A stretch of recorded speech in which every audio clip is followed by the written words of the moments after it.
Hello, welcome to the Business Special, where we talk about problems and solutions and tools, hopefully useful to all of us as businesses. And it all started with a business retreat where we got together as 6 businesses and we started going through the most common problems that businesses have. Now, some of those have been very easy to solve because sometimes you just need that person on the outside that is going to help you look at things differently.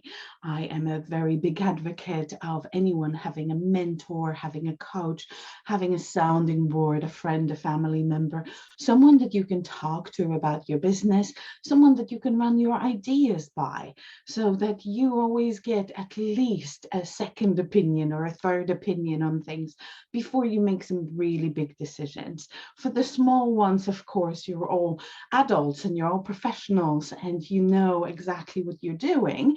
For the bigger decisions, it's nice to have somebody else's view on things. And some of the things that we discussed were around time management. They were around overwhelm that you feel as a business owner because we have to wear all these hats and because we have to get our own clients, we have to get the work, we have to maintain the relationships. And at the same time, we have to do our marketing. If you can actually outsource your marketing, if you can delegate a lot of the things that you do, that's great. But that still means that you're the one that is responsible for making all the decisions. You're the one that is responsible for business continuity and business resilience, planning, strategy. So it can feel overwhelming at times. We talked a lot about procrastination and discipline, how to get yourself to get things done on a daily basis, on a weekly basis. There's certain things like, for example, LinkedIn, to pick the simplest one, LinkedIn connections. You have to send out those connection requests, ideally every day, so that your business, your account gets more followers, you have more connections, your business has more exposure. And things like this are sometimes really difficult depending on how your week is going, depending on how much work you have, depending on when you actually have the time. And back to time management, when you actually have the time to stay disciplined and to avoid procrastination. And if you do fall into procrastination, how to get yourself out of it quickly. We talked a lot about systems. Now I'm in a position where I actually have the time to learn about systems, where people that I work with, they really don't. They don't have the time to network so much and meet the professionals that they could use, that they would find useful, or hear about the systems that they could use, hear about the new technology advances that are going to make your life so much easier. So we definitely talked about those, and those are part of the solutions we're going to talk about in a minute. We talked a lot about business growth and business planning. So how to make sure that your business keeps growing, how to plan that steady flow of clients, how to work out what is it that is going to give you the clients that you actually need to come in on a regular basis. And some of those solutions were very much around scheduling. So we talk a lot about calendars and how easy it is to put things in your calendar. I'm going to mention some skills and habits later, and how easy it is to put into your calendar once a month a reminder to pick a new habit for that month, because it takes a month to develop a habit, and you can definitely put that in the calendar. A lot of people don't think of their business calendars as something that you can use for your personal life, for your personal things. Please do whatever it is that you want to do, whether it's your holiday, whether it's something you want to do for your family, something you want to do with your kids. Don't be afraid to put that into the calendar that you use for work, because the moment you balance it out and you put a couple of things in there that are personal, it takes off that dreaded edge. It takes off that feeling that everything has to be planned out and you have to live your life by a calendar. They're there to help us. They're not there to control us. They're not there to push us into things. They're there to help us stay on track, and they're there to help us as a tool, right? So we talked about processes a lot. with various different businesses, we established a process of doing things. Now, it's always a good idea to write down your process because you never know what's going to happen. You're the business owner. The business relies 100% on you. If something happens and you're distracted, let's say something happens in your personal life and you're not 100% focused, if you had a note somewhere of how things are done for your social media or for your client relationships, or even a process as simple as invoicing, if you have that written down somewhere, you can always reach for it. It's nice and easy. And if you're currently going through technology or a course to learn something new, you definitely want to write down just a couple of things, how things are done start to finish. Make sure that you have that to hand. A lot of it can be done, again, via apps or systems like Asana or Trello, where you can build to-do lists, where you can put things, tasks in there. I did on one of the previous business specials, I did a coaching wheel exercise. Now, out of the coaching wheel, you come out with a lot of tasks to do, and that's the kind of tools that you can put them in. You can have a to-do list, checklist, whatever it is you want to go. You want to have it as whatever format you choose. The whole point is to have things to come off the list, get that feeling of momentum, get that feeling of little wins so that you keep going forward, because it is sometimes really tough to run a business on your own. And regardless of how much work you have, whether you're looking for work at the moment and you're looking for clients, or whether you already have the clients, but it's difficult to fit them all in, or the relationships are not as easy as they could be, it does become hard. So whatever systems you can use to help you, whatever people, whoever you can speak to, whatever person is there for you, definitely keep using those. If you speak to someone once a month, for example, a mentor or a coach, if you speak to someone once a month, at least you get that perspective. You get to get out of your own head. And this is where, again, getting out, literally getting out for a walk for 15 minutes, half an hour is going to change perspective for you. Spending some time with family, going outside, those are the kind of things that you need to balance out all the hard work that you're already doing. We talked a lot about offering. Is there anything that you can change currently in what value you give, in extras you can provide? Do you charge for the extras? And about your pricing. So what is your pricing point at the moment? Are you working with people who don't appreciate what you do, who don't see the value of what you do? Or are you working with people who are always really happy to pay as much as you're asking for? And what are your rates like comparing to the rest of the market and to other people? We talked a lot about replacing some of the things that don't work. So whether it's your process or your current pricing structure, or whether it's something that is currently slowing your business down, it's an area of your business that is not moving as quickly as you'd like. Can it be replaced by something else? Can the system that manages that area be replaced by something else? We talked about new skills, so that relates to the other parts, the other solutions, where you can pick a skill every 3 months, every 3 to 6 months, you can master a new skill. What skill would be most useful to you? Now, with everything that we do as business owners, I'm sure there's an area where you would like to be better. You would like to do things quicker. You would like to find a different way of doing things. And that's basically what I'm talking about here. Just from time to time, sit down and review what's happening and have a look at what could be replaced, what could be made better, what else could you try, right? What else could you try to actually get things moving at a different pace, get things moving in a different direction? There's a lot of different lessons within those solutions and a lot of tools that you can use. I encourage you to go on my website, grab your coaching wheel if you haven't done it yet, your elements, your business elements list, because those are the ones that are just going to give you a basic framework, a place where you can start and a place where you can basically see the situation very differently. You don't have to do it on your own. You can always sit down with another person. You can sit down with another business owner, a mentor, a coach, a friend, a family member. It doesn't have to be a person that runs a business, although that does help because they do have a similar perspective to you, but it doesn't have to be. So again, two heads are better than one, that is the saying. So definitely have a look at these tools, take advantage of those. And we did go through a lot about systems and a lot about processes. We went through a lot of tried and tested tips, and all of those are basically in the previous business specials. Please do feel free to have a look at those. There's more detail there.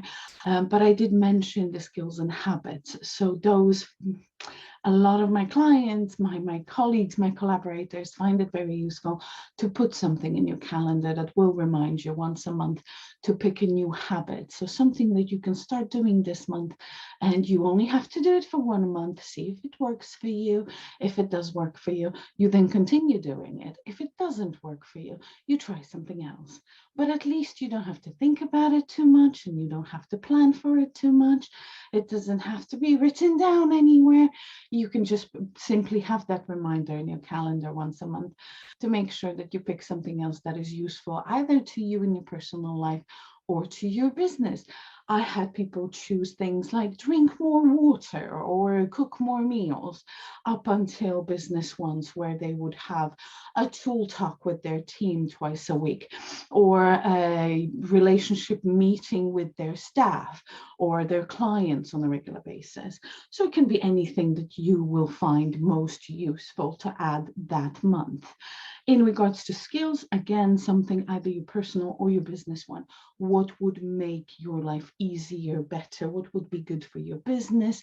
What kind of skill could you master within 3 to 6 months by spending 30 minutes per week on it? And I understand that everyone gets busy, but if you put a 30-minute slot in your calendar, it doesn't mean you have to do it for 30 minutes every week.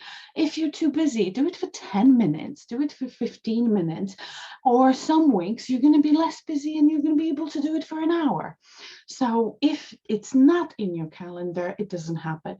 If it's in your calendar, if it's in your weekly habits, it might happen 2 weeks out of 4.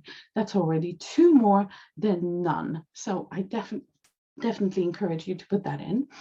And we also went through, and there's a couple of posts that I did on idea generation, which is a nice way. There's a couple of really simple tools.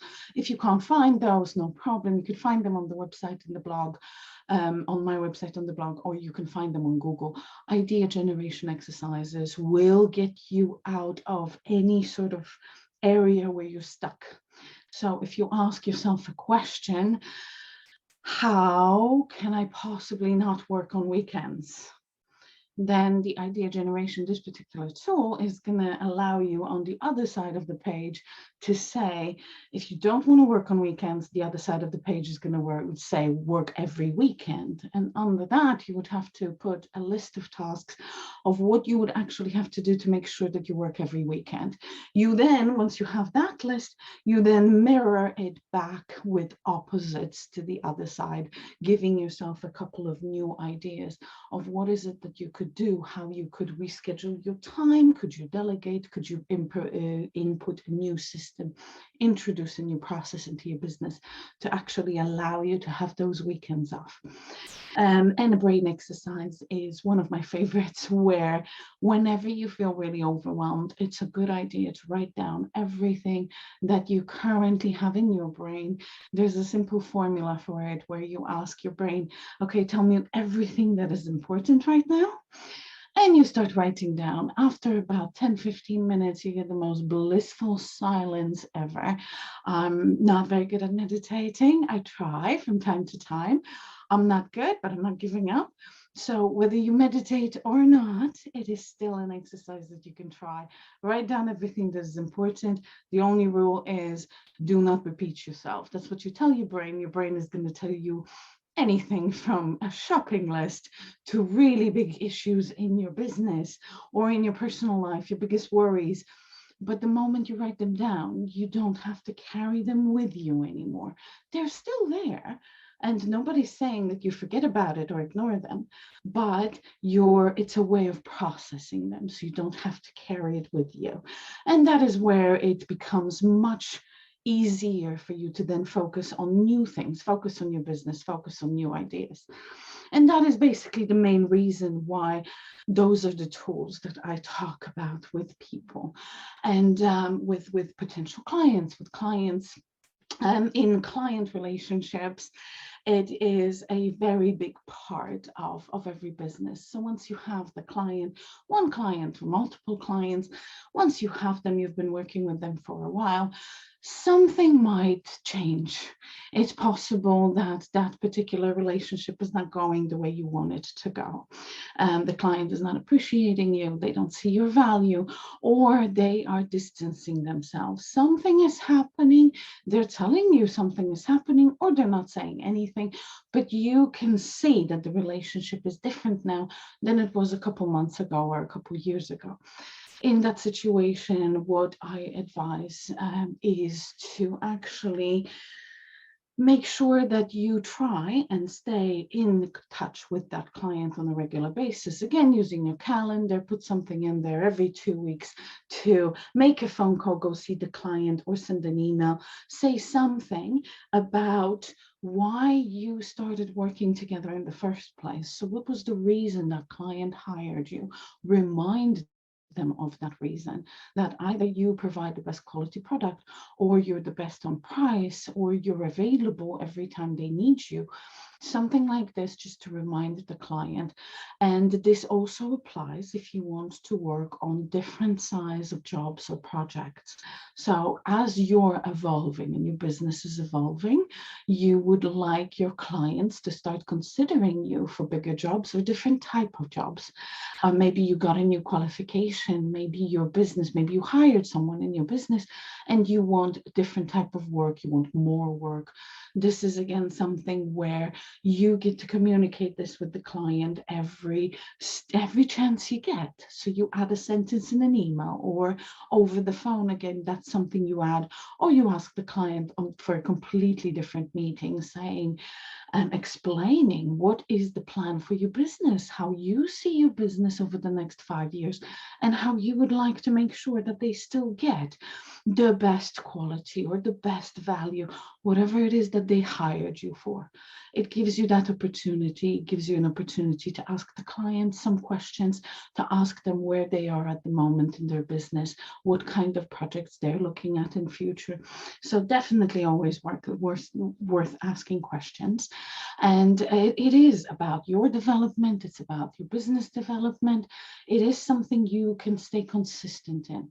So as much as it causes resentment and frustration, it is something that we can start changing little by little by adding this basically into our client relationships, because it does build up frustration and it does build up resentment. Something to help you stay on track and handle that frustration is getting back to your why, to the question of why you started a business, to the question, what is it that you enjoy most about the business? What gets you up every morning?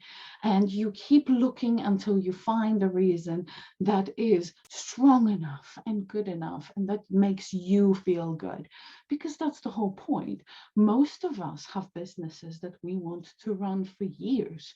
We don't have a business we want to run for the next 3 months or 6 months. We have a business we run around for 5, 10, 20 years. So there is that motivation is there.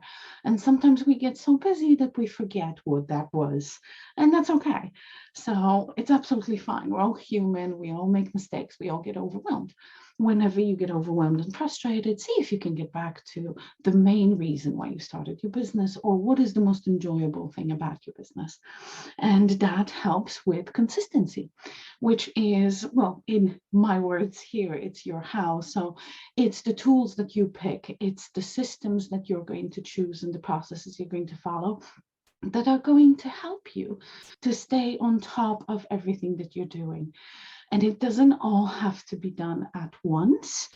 And those systems are going to help you do one thing at a time. They're going to help you add one thing at a time. They're going to help you subtract things if you're doing too much. As long as you stay consistent, you're going to be able to see what is it that you like doing the most. It always gets done. What is it that you like doing the least? That's the one that we procrastinate and we leave for months at a time. And when we're in a position to delegate that, outsource that to someone else, those would be the first things to go, right? Because everyone's amazing and people have amazing skills and we are all good at something, but there's certain areas where other people, experts, professionals are so much better at. So definitely worth trusting another business, trusting another person with something that you want done. If you're not in that position right now, you are going to be in that position in future as your business grows, to then grow and delegate and do other things. So going back to things we like, things we don't like doing. If you have something that you are currently putting off, make sure you have a backup task. Make sure you have something that you can get yourself busy with. So for some of us, it's going to be design or website or marketing that we want to do. At some point, we just don't have so much time, it becomes a backup task. So if something seems very difficult that day, or if we're not very focused because you can't go on 24/7 all the time, you do need a little bit of a break. Let's do something else. Have something in your mind, at the back of your mind, that you can treat as that backup task. And whether you are a planner or you're not a planner, it's definitely a good idea to write down the things you would like to get done in the next 30 and 90 days. And the reason you do that is because our subconscious mind is this amazing, strong machine that is up all the time, and it works on things all the time. If we don't give it anything to do, it starts solving problems that are not very useful to us. Now, suddenly, if you give it something to do because you wrote it down as you're sleeping, as you're watching TV, as you're driving, or you're spending time with your family, your brain is then working on what you wrote down. Like, for example, I want to double my revenue in the next 3 years. I want to hire 3 people in the next 12 months. These are the kind of things you would write down. Of course, you would follow the rules for goals, and you would make it measurable, and you would make it specific, and you wouldn't make it too complex, because we're talking to about 5-6-year-old when we talk to our subconscious mind. But as soon as you write it down, these things have a 62% higher chance of actually happening for you than if you don't. So my encouragement to you is write it down. What is it that you want in the next 30 days, in the next 90 days? Nothing to do with New Year resolutions, just really smart use of a tool and a resource you already have. Right? If you don't give it anything to do, it's going to work on your shopping list or on how to solve a problem in the car. So definitely make it useful for yourself and your business. And hopefully these things are going to get you less overwhelmed, get you more excited. You're going to get things done. I always recommend that people write down their list of accomplishments. So things that you've done so far, even if they're small, and even things that are big, like your qualifications, your education, your relationships, things that you already forgot about. are worth writing down under your list of accomplishments, adding them to the small things just to get the traction, get the momentum, and remember how much work you've already done. Give yourself credit for the work you've done. The fact that you've done something 2 years ago doesn't mean that you finished, and doesn't mean that it doesn't exist anymore. You can still actually celebrate it. You can still be proud of it. And you should, because you work very hard. And if you ever need a little bit of an extra perspective, please do have a session with me. And I am very happy to help. If you have any questions, let me know. And a blog and the tools and YouTube channel, everything available through accomplishyourgoals.co.uk. Thank you very much.